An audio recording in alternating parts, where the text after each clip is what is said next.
call this the supermodel dog. Why? Its hairdo, of course, long and lavish and perfectly parted right down the middle of its back. And they have that flowing coat all the way to the ground where you can't even hardly see their feet.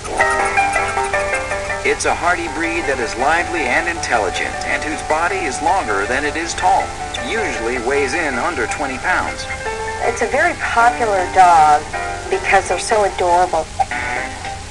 The Lhasa Apso is a diva in its own right, who's loyal to those closest to them, yet wary of strangers. They like to deal with their general family. They don't like outsiders all that much unless socialized. And it's this Lhasa Apso alpha-type dog who does what he wants when he wants. They kind of have a little stubborn streak. The Lhasa Apso is a very old, ancient breed that originated in the tucked-away mountains of the Himalayas.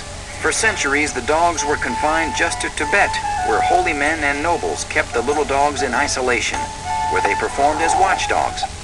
And in Tibet, they called the dog Apso Senki, which literally means bark lion sentinel dog. It would bark to alert lion its appearance and sentinel and standing guard. It wasn't until the 1930s that the Lhasa Apso made it here to the United States, after being given to us by the Dalai Lama himself. It is a royalty-type dog. It's a dog that loves to sit on the couch. It's a dog that, if you don't exercise it, it's not going to care, but you want to make sure you do it anyway. They're great dogs. They're prized. The Lhasa Apso's coat is a feature you just can't miss. Double-layered, long, heavy, and coarse, and covers its entire body.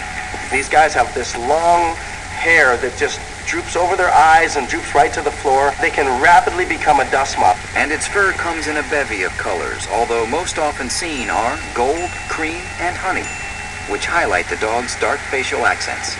And if showing the Lhasa Apso, its coat should be kept long. But most families like to do a puppy cut, which is just a general uniform clip all over, and they look just as cute. Another interesting quality is this dog's signature tail that flips up right over its back. Its ears, which hang low, are covered in feathered fur. They are super sharp and can easily pinpoint danger.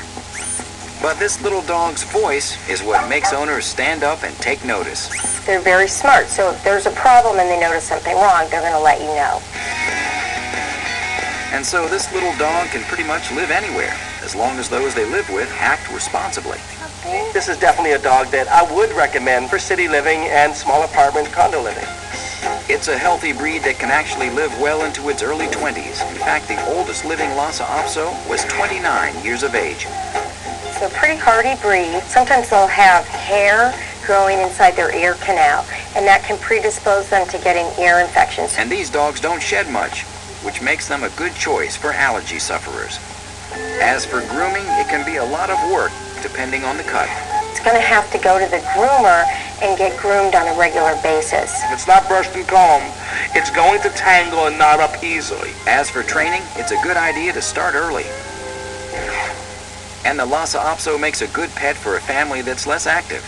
The Lhasa Apso would be great for elderly people because they really don't require a lot of exercise. So in general, this dog can live pretty much anywhere. It's a healthy breed that usually lives a long time. Grooming is very important along with training. And overall, the Lhasa Apso makes a great family pet.